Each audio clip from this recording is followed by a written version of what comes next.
The soup was still warm when I stopped eating. Half a spoonful hovered in front of my face, trembling slightly, not from my hand, but from the sudden shift in the air. You ever feel it? That invisible ripple when reality splits, when the floor doesn't fall out beneath you but quietly slides away. Ping. That soft, dull vibration on the table. That stupid, lying screen.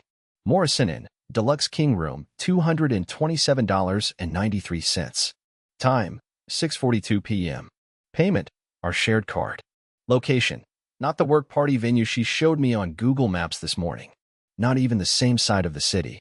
I didn't blink. I just stared at the notification while steam from the soup curled around my face like smoke from a small, silent fire. The kitchen light flickered. Our faucet dripped once. The dog barked 2 doors down. The world moved. But I didn't. She left only 40 minutes ago. Tangerine dress. Curled hair. Telling me not to wait up, because everyone's going out after the product launch toast. She'd even shown me her work group chat. Said she was proud of the campaign, that it finally felt like she mattered at the company. She kissed the top of my head like I was her child. Not her partner. Not even her equal. I remember her scent when she leaned in.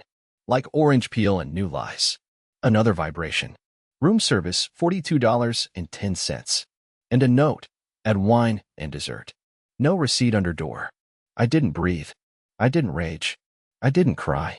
I just stood up, slowly, letting the chair scrape the tile like a warning siren muffled by denial. I grabbed my jacket, then sat back down. Then stood again. Sat again. What if I misunderstood? What if she got the room for someone else? A friend in trouble? A client in town? I asked questions I already knew the answers to.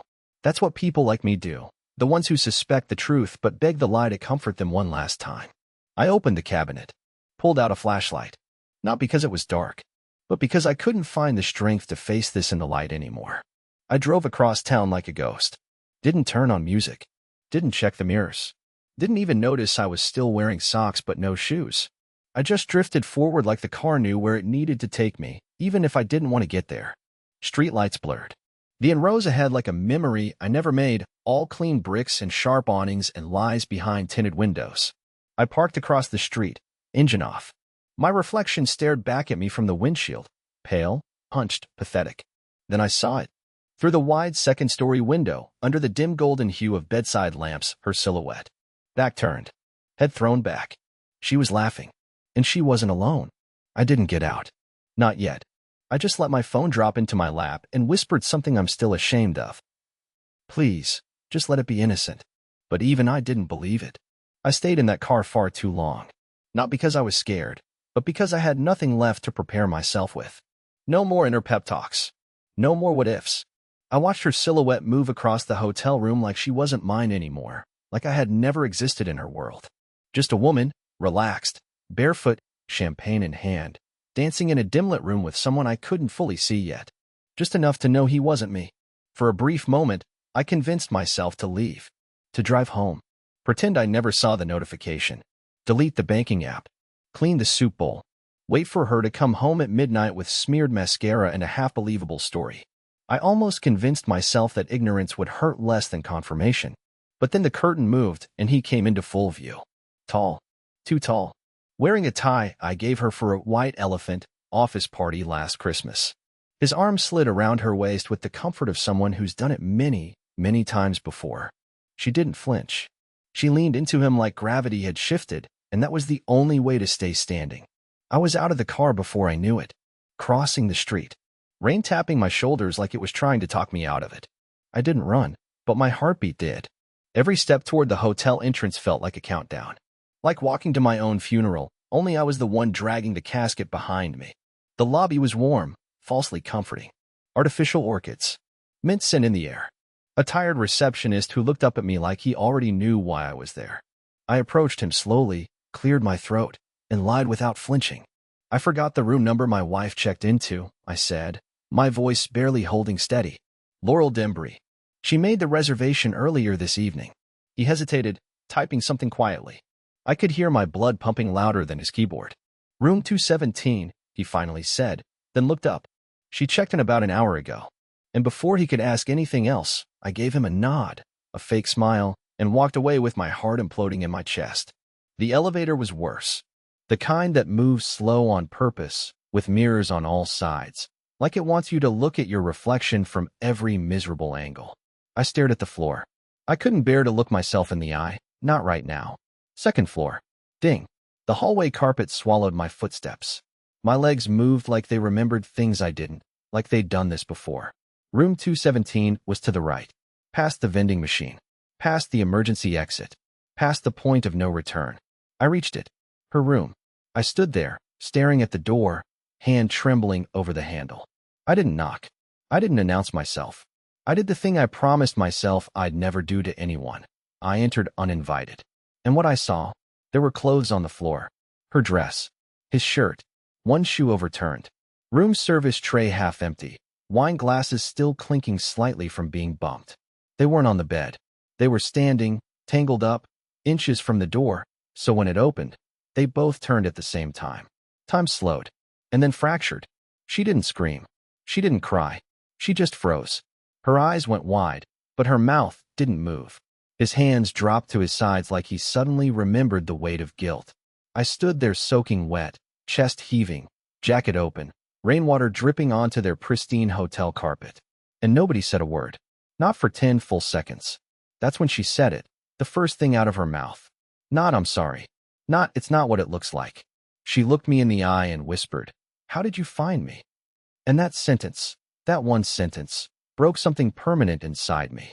Her question hung in the room like smoke from a fire that hadn't burned hot enough to be noticed until it was already too late. How did you find me? Not why are you here, not what have I done, but how? Like I had violated her privacy. Like I was the one out of line for following the breadcrumb trail of digital betrayal she left behind with her own careless fingers. I didn't answer her. I didn't have to. The room did it for me. Her hair was still slightly damp from the rain, clinging to her forehead. His belt was on the lamp.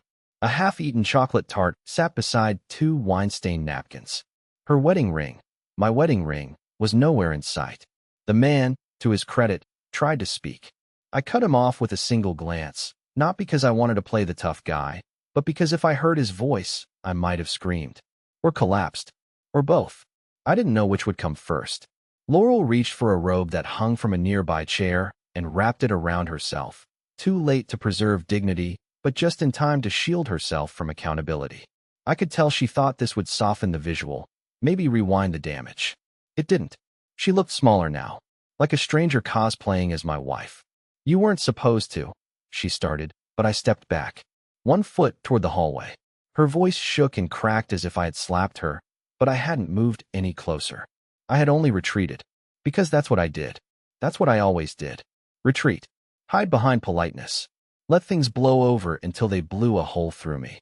I wanted to ask 1,000 questions, but couldn't form one. Every sentence felt childish. Who is he? How long? Did you plan this? Do you even love me? All questions that begged for a lie in return. And Laurel? She had become fluent in lies dressed like logic. Instead, I said the only thing I truly meant. This was never a work party, was it? And she didn't answer. I stood there in silence until the discomfort in the room became a third entity, something heavier than either of them. I could feel their panic brewing. Not guilt, not remorse, just the desperate scrambling of 2 people caught naked, not just in body, but in intention. I deserve to be told the truth, I whispered. My voice sounded like someone else's. Hollow, brittle. I didn't come here to scream or fight. I just wanted, God, I don't even know anymore. She sat down slowly on the bed, robe barely holding together, and looked up at me like I had ruined the evening by arriving. I didn't plan for it to happen like this, she mumbled. It was supposed to be different. Cleaner. That word. Cleaner. My heart twisted in a way I didn't know it could. This wasn't a mistake, a one-time lapse. It was logistics. Strategy. She had crafted this affair like a campaign rollout, made reservations and excuses like calendar events. I was going to tell you next week, she added. After the project wrapped. After the quarterly review. I laughed. Not because it was funny, but because it was the only sound my body could make that didn't involve sobbing or screaming. She was planning my emotional execution like it needed to fit neatly into her work schedule. The man finally spoke. Look, I didn't know she was still. Don't. I snapped, the word cutting through him like glass. Don't give me the clueless act. You're in a hotel room, drinking wine, eating dessert, and planning her clean exit. You knew. He lowered his head. Coward. I didn't ask for more. I didn't demand answers. I simply walked over to the nightstand, picked up the cork from their wine bottle, and pocketed it. No idea why. Maybe as proof. Maybe as punishment. Maybe just because I needed something to hold that wasn't her hand anymore. Then I said the second sentence I meant. You can have each other. And I turned. No threats. No slamming doors. Just the soft click of the latch behind me as I stepped back into the hallway, into the quiet. But the worst part wasn't behind that door anymore.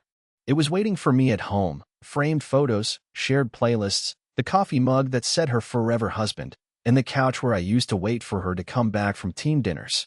And that's where I was headed. Back to the place that once meant us, now just a gallery of before shots. The night felt colder when I stepped back outside, like the rain had been waiting to properly soak me the second I left her behind. The streetlights buzzed in the distance. I remember the way the wet pavement reflected them, not like light, but like static. Everything looked unfamiliar, like the city itself was embarrassed to witness what had just happened. I got back into my car without wiping the seat dry. The dampness didn't bother me. I think I wanted to feel cold. I deserved to feel cold. The engine started, but I didn't drive. I sat there for 20 minutes, maybe more, just watching the hotel's entrance through a fogged windshield. No one came out. No one ran after me. There was no dramatic chase, no shouted apologies in the rain, no music rising in the background like some redemption scene in a low-budget romance movie. Just me, alone in a car that smelled faintly of takeout and disappointment, listening to the low hum of the heater try to fight off the emptiness sinking into my bones. I should have driven straight home. That would have made sense. But nothing about the evening had followed since, so I didn't either. I drove around the neighborhood for almost 2 hours. Past the park where she once cried when I gave her the anniversary bracelet. Past the gas station where we argued about vacation plans. Past the pharmacy where I bought cough syrup and, later, a pregnancy test that turned out negative. And then, I drove home. Opening the door felt wrong. Like I was trespassing in someone else's house. The lights were still off, obviously. The soup I never finished was now a crusted, cold mess on the table. A small part of me wondered if she'd be back before sunrise, slipping in quietly, thinking I hadn't noticed. But no, she wasn't coming home tonight. Not to me. I looked around the living room, letting my eyes stop on random things. The bookshelf I built. The lopsided photo frame from our Colorado trip. A receipt poking out from under the couch, probably from the time we got brunch, and she told me she missed feeling noticed. I found myself walking upstairs, unsure why. I didn't even realize I was holding my breath until I stepped into the bedroom and felt it leave me like a last goodbye. Her side of the bed was still made. I sat down on my side, fully dressed, still damp, elbows on knees, face in hands. Then I did something I hadn't done in years. I opened her nightstand drawer. Inside was a mess of receipts, lip balms, hair ties, and her phone charger. I stared at it like it was a relic from another life. Then, behind it, folded almost delicately, a typed itinerary. Not for the work party. For a weekend getaway. Spa hours, room check-in info, dinner reservation for 2. Printed in bold near the top, Morrison Inn, Deluxe King Suite. It was dated 2 weeks ago. 2 weeks. This wasn't impulsive. This wasn't a moment of weakness. This had been planned, booked, coordinated. And the part that shattered something inside me wasn't that she had lied tonight. It was that she had rehearsed it. I put the itinerary back exactly where I found it. Not because I wanted to protect her, but because I wasn't ready to face the fallout yet. The night passed in fragments. I couldn't sleep. I didn't try. At 3:17 a.m., I checked the front door twice to see if she came back. At 4:40, I stood in the kitchen, eating a cracker just to remind myself I still had a body. By 6 o'clock, the sun started bleeding through the blinds, and everything looked too normal, like the world had chosen to keep spinning despite what had just fallen apart inside it. My phone buzzed. Not a call. Not a text from her. Just a notification from our shared calendar. Reminder, couples counseling, Saturday at 10:30 a.m. I stared at it, laughed, then deleted it without tapping. There would be no counseling. There would be no Saturday. There would only be what came next. And I had no idea what that was going to look like. Morning didn't come gently. It arrived like a slow punishment, gray light bleeding through closed curtains, making everything in the house look colder and more used. The silence was loud. No movement upstairs. No shower running. No familiar scent of her dry shampoo. No footsteps. Just the low, soft hum of the refrigerator, and the occasional creak of old floorboards under my pacing feet. I had thought of 100 ways this would go. That she'd sneak in quietly around dawn, makeup washed off, guilt dripping from her like wet paint. That she'd sit me down at the kitchen table and cry through a script I'd heard in movies. That maybe, just maybe, she wouldn't come back at all. But none of those things happened. At 7:11 a.m., the front door opened. It didn't creak or slam. It opened calmly, like it always had. Like she was walking in from the grocery store instead of slinking home from a hotel room with a man whose name I still didn't know. Laurel stepped inside slowly. She wasn't wearing the dress anymore. She'd changed into jeans and a gray hoodie, the same one she used to wear when we'd watch movies and eat popcorn with too much butter. She didn't look panicked. She looked drained. She closed the door behind her, then stood there, keys dangling from her hand. She didn't say hi. She didn't offer an apology. "I didn't know if you'd be here," she said quietly, avoiding my eyes. I leaned against the hallway wall, arms crossed, too tired to be angry, too hollow to pretend. "You booked the room 2 weeks ago," I replied, my voice low. That part wasn't exactly subtle. She flinched, just slightly, then nodded, like she had been preparing herself to be found out, but not this soon. "I thought I'd have more time," she said. I almost laughed. More time. Like she was preparing to dismantle our life in a controlled demolition, and I'd ruined it by showing up early. I walked past her, not out of dismissal, but because standing still felt too exposed. I went into the kitchen, poured coffee I didn't want, and waited for the sound of her footsteps to follow. They didn't. When I looked back, she was still standing in the hallway, staring at the floor. "You want to talk about it?" I asked finally. "I don't know where to start," she said, "or if I even should." I stared at her, at the woman I thought I knew. And suddenly I realized something that made me feel sicker than anything she'd done at that hotel. She didn't seem afraid of losing me. She was afraid of being uncomfortable. We sat in silence at the kitchen table for nearly 15 minutes. Her eyes were rimmed red, but no tears came. I wondered how long she'd been emotionally gone before she physically left. Months? A year? Maybe I'd been holding on to the outline of a person long after the person herself had faded away. "I met him at a product launch last spring," she finally said, not looking at me. "He's a client. It started with dinners. Then drinks. Then, you know." No, I didn't know. I didn't want to know. But I let her talk because silence felt worse. "I didn't plan on cheating," she added, as if it made anything better. "It just happened. That's what people say when they don't want to own what they chose," I replied, my voice flat. She flinched again. "Good. I was lonely," she said. "We barely touched each other anymore. We went days without speaking unless it was about bills or groceries." "And you thought a hotel room would fix that?" I asked, unable to stop myself. "No," she said, more firmly now. "I thought a hotel room would help me feel like a person again." That line, that cold, sterile justification, sat in the space between us like a wall. After a while, she stood up and walked to the stairs. "I need to sleep," she muttered. "Sleep?" I said, standing too. "You want to sleep after detonating our entire life?" "I've been up all night," she said, as if that was the tragedy here. And then she went upstairs, into our room, into our bed, where she curled up on her side and closed her eyes like none of this happened. I didn't follow. I sat on the couch, staring at the blank TV screen, replaying every moment from the night before on an endless loop. I thought I'd feel rage. I didn't. I thought I'd feel heartbreak. I didn't even have the energy for that. What I felt was something worse than all of it. I felt invisible. It's strange how quickly a house can become a stranger.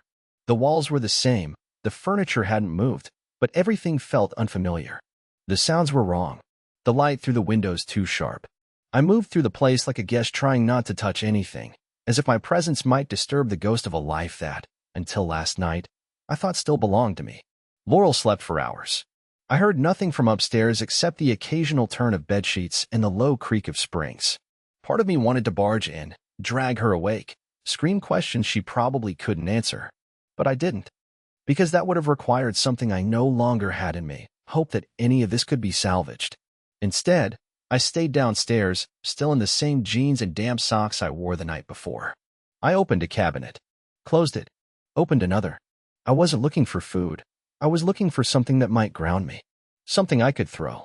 Something that would shatter as loudly as I felt shattered. But there was nothing. Just neat rows of labeled spices and a smiling ceramic cookie jar she'd bought on a whim last summer, shaped like a fox. I hated that fox. I hated how happy it looked. I finally opened my laptop. Not to work. Just to pretend. Emails flashed across the screen like reminders of the life I was supposed to be managing. Meetings. Deadlines. Happy hour invites. I deleted one after another like digital mosquitoes buzzing in my ear.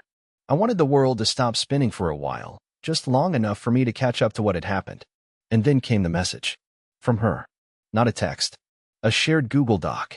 The title, When You're Ready to Talk. I stared at it for 10 full minutes before I clicked. Inside was a long letter. Not an apology. Not really. More like a timeline. Like she was preparing a legal defense. She listed the dates of the first dinner. The business trip to Phoenix where things blurred. The day she says she knew she had feelings for him. The same day I'd surprised her with dinner and tickets to that jazz quartet she used to love. She wrote about how she felt ignored. How I didn't notice her anymore. How she started feeling alone in our house. Her words were careful, curated. It wasn't a confession, it was a spreadsheet with emotional footnotes. Clean, concise, and utterly gutless. But one sentence stood out. I read it 5 times, then a 6th. I started detaching from us long before I ever touched him. That line. That one damn line. That was the moment I realized this wasn't about sex. It wasn't even about love. It was about erasure. She'd been unspooling the threads of us for months, maybe longer, while I was still clinging to a version of our marriage that had already been quietly folded up and filed away in her heart. She came downstairs around 3 in the afternoon, rubbing her eyes like she'd just woken from a dream. I didn't say a word. She didn't either, not at first. I saw you open the doc, she said softly. Yeah, I replied. I read it. She waited for something more, but I gave her nothing. After a long pause, she sat on the edge of the couch opposite me. She looked tired, older than she had yesterday. I wondered briefly if she'd aged years overnight, or if I was just seeing her clearly for the first time. I'm not going to beg, she said. I laughed. It was sharp and humorless. Of course not. That would imply you still want something from me. She flinched, then stood again. Started pacing, like she was trying to work up the courage to say something brave. I still care about you, she said. No, I said, voice firmer now. You care about not feeling like the bad guy. There's a difference. She opened her mouth to reply, but stopped. Sat back down. This time farther from me. I didn't come home expecting forgiveness, she said. Good, I said. Because you're not getting it. Another long silence.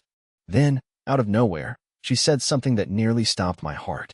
I thought maybe we could still live together for a while. Until things settle.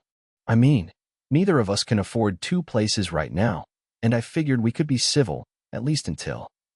I stood up so fast the coffee mug on the table rattled. No, I said. Absolutely not. But it's just temporary.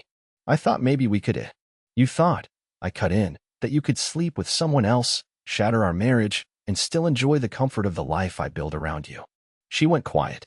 And then, as if she still didn't get it, she whispered, I didn't think you'd take it this hard. And that was it. I left the room. I couldn't breathe anymore. I went upstairs, locked the bathroom door, turned on the sink so she wouldn't hear me fall apart. Because for the first time, I realized what kind of person I had really been married to. And it terrified me. I didn't leave the bathroom for almost an hour. I just sat there on the closed toilet seat, hunched over, elbows on knees, water still running in the sink like a weak imitation of a storm. I wasn't crying. Not exactly. It was something quieter, deeper. Like my nervous system had short-circuited and forgotten how to function like a person anymore. Eventually, I turned off the water. The silence that followed was deafening. When I came out, the house felt emptier than it had all day, not because she was gone, but because she was still there. Laurel was in the living room again, sitting cross-legged on the rug with her laptop open, casually responding to emails. It looked so normal, like she hadn't just detonated the very foundation of our lives the night before. She looked up when she saw me. I'll start looking for a short-term rental this week, she said, without prompting. But it might take a while. And I figured, in the meantime, we could alternate sleeping arrangements. I stared at her. That's what you're thinking about right now. I asked, who gets the bed and who gets the couch? What do you want me to do, Theo? She replied, her tone suddenly sharp. Would you prefer I throw myself on the floor and scream until I hemorrhage guilt? Would that satisfy you more? I didn't answer right away. I didn't trust what would come out of my mouth. She'd always had this ability to shift the emotional weight of a moment, to redirect blame without ever directly saying the words. It was a skill, really. one I'd ignored for too long. No, I finally said. I want you to face it. Not rearrange the wreckage and pretend it's salvageable. She scoffed. I'm trying to be practical. Isn't that what you always wanted? I laughed bitterly. I wanted a partner, Laurel, not a crisis manager. She stood and closed her laptop too fast. You think this has been easy for me? She snapped. You think I woke up one day and decided to ruin everything? You didn't ruin everything in one day, I replied. You ruined it in pieces. Quietly, while I was still making coffee for 2 every morning. That shut her up. She stood there, biting the inside of her cheek like she was trying to physically hold back the next excuse. Then, without warning, she crossed the room, opened the front door, and walked out. No purse, no phone. Just her, disappearing down the driveway barefoot, like she couldn't stand to be inside our shared air another minute.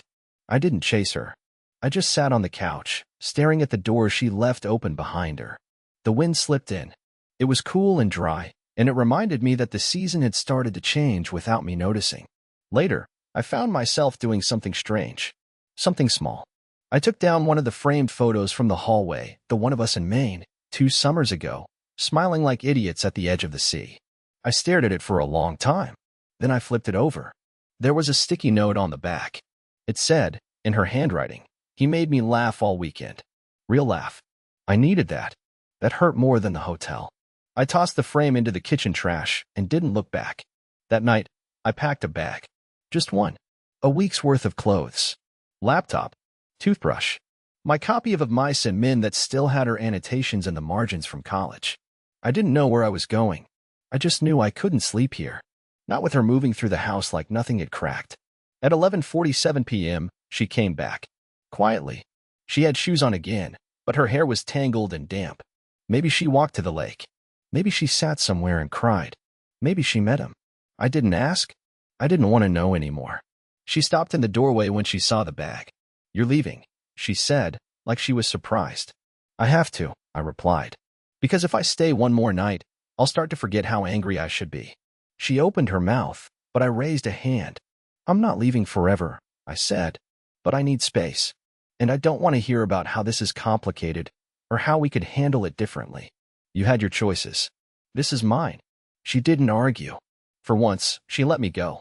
I stayed at a friend's place that night, Zach's, the guy who'd helped me move into the apartment before I ever met Laurel. He didn't ask questions when I showed up, just handed me a blanket and said, "Living room's yours." I think he could tell from my face that whatever happened wasn't something I could talk about in a sentence. I sat on his pull-out couch that night, staring at the ceiling, realizing I didn't want to rewind the clock. I didn't want to go back to before. I wanted something else entirely. Not revenge. Not even closure. Just a clean chapter break. Something I could write without her in the footnotes. The morning light that came through Zach's living room window felt different than it had in my own house. Warmer. Less filtered. More honest. It wasn't a grand sunrise, just soft streaks of light touching dust particles in the air, but for the first time in a long time, I felt like I could actually breathe. I made coffee with whatever off-brand grounds he kept buried in the back of the cabinet. It tasted like cardboard, but I drank it anyway. I sat on the small patio behind his building and let the steam from the mug warm my face. No noise. No movement from inside. Just me, the morning, and the strange comfort of not having to perform. I didn't cry. I didn't shake. I didn't spiral. I just sat still. I thought about her. Of course I did. I imagined her waking up in that quiet house. Alone now. I wondered if she reached for my side of the bed before remembering I was gone. Or if she even noticed. But surprisingly, it didn't hurt the way I expected it to. It didn't burn. It just passed through me like fog, weightless and fading. That afternoon, Laurel texted. Just a short message. I understand. Take the time you need. I'm sorry for all of it. Truly. And if you choose not to come back, I'll understand that too. No manipulation. No bargaining. No plea to fix what was already broken. For once, her silence between the lines felt like respect. I didn't reply. Not yet. I didn't need to. Because the closure wasn't in her words, it was in my own ability to read them without collapsing. Later that day, I drove out to a hiking trail Zach had told me about. Nothing dramatic. Just a trail through a patch of trees on the outskirts of town. I walked for an hour, maybe more, just listening to my own footsteps on the dirt path. My thoughts weren't loud for once. They were quiet, focused, not on the pain, Not on her, but on something I hadn't thought about in years. Who I was before I became a husband too easy to forget. I stopped at a small overlook where the trees opened to a wide stretch of sky. No dramatic cliffs. No cinematic valley. Just space. Enough space to finally let go. And I did. 2 weeks later, I signed a lease on a small apartment near the river. It wasn't fancy, but it was mine. I bought a couch that didn't sag and painted one wall deep blue just because I could. I started journaling, reading more, taking long walks at night without anyone asking when I'd be home. Laurel and I exchanged a few more messages after that.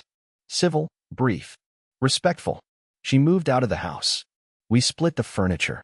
The divorce papers arrived in the mail with no surprises. It was done in quiet, the same way it had unraveled. But something inside me had shifted.